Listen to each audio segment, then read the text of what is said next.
Morning समस्त नमस्कार। Welcome to my channel. जो मैंने नुआ छंदे प्लीज लाइक करियो, शेयर कर, सब्सक्राइब करियो भूलिबेनी। आम आज सत्संग बाजू आज रविवार साप्ताहिक सत्संग अच्छी आम जाऊँ बाहरी एवं झील बाहरी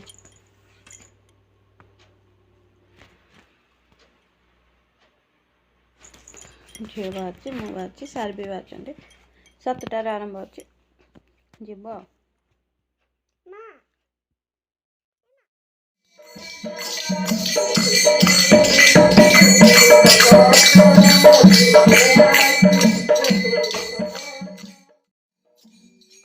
गुरु पिता मेरे गुरु बंधु गुरु मेरा गुरु भक्ति देवी गुरु शक्ति देवी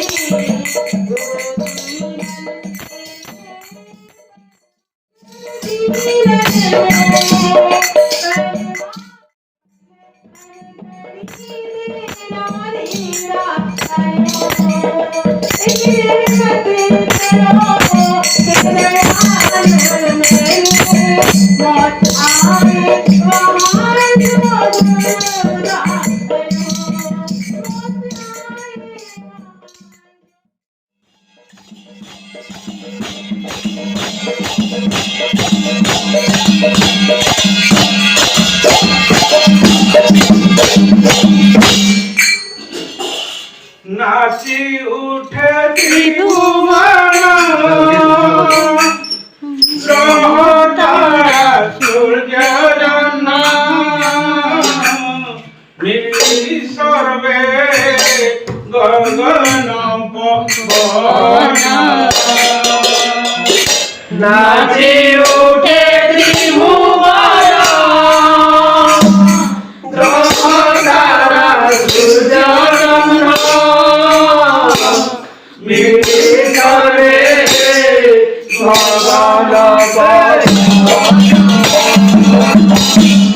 नाची उठे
শঙ্খ ধ্বনি হুড়াহুড়ি কৈলাস ঢেউতরি শঙ্খ ধ্বনি হুড়াহুড়ি কৈলাস ঢেউতরি জয়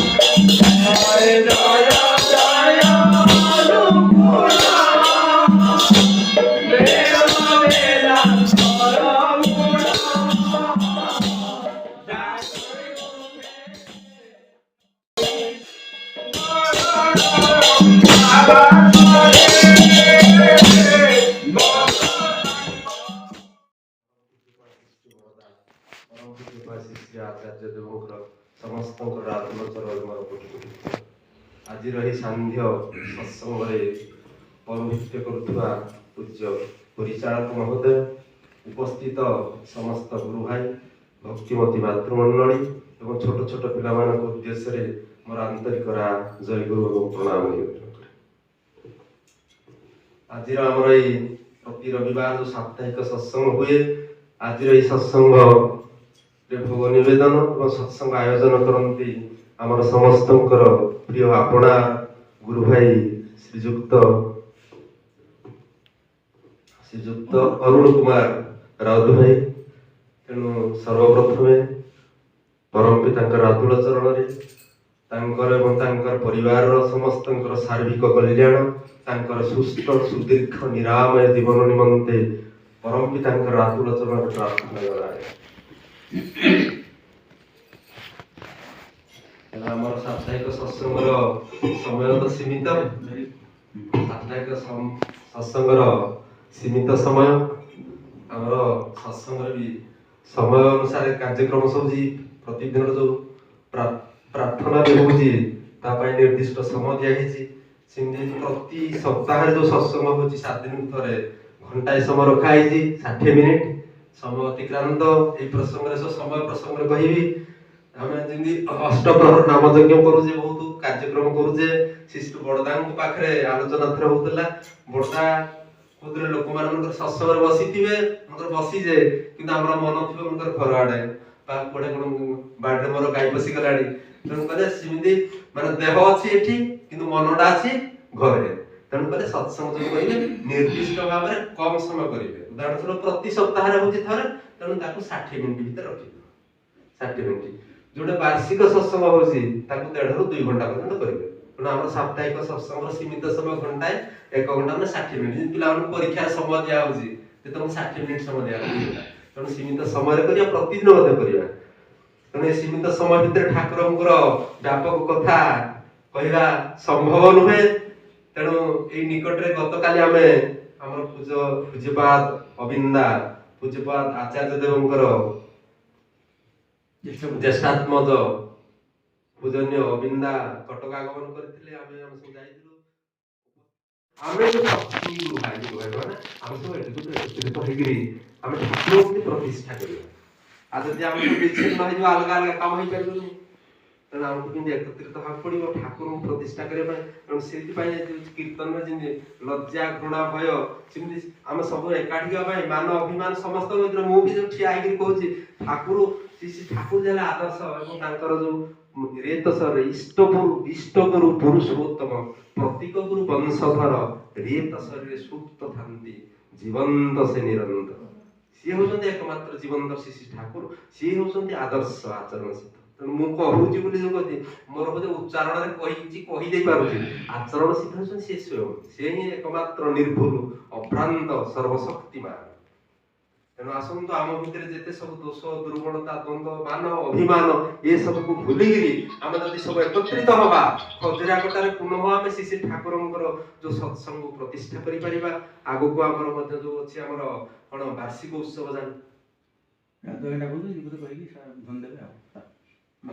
ତେଣୁ ସମୟ ସୀମିତ। ତେଣୁ ଏତିକି ମୋର ବକ୍ତବ୍ୟ ଶେଷ କରୁଛି। ଶେଷରେ ଆମର ଅଛନ୍ତି ବୟୋଜ୍ୟେଷ୍ଠ ଆମର गुरु भाई श्रीजुक्त अरुण भाई को अनुरोध कर सी आसिक ठाकुर विषय किसी आमको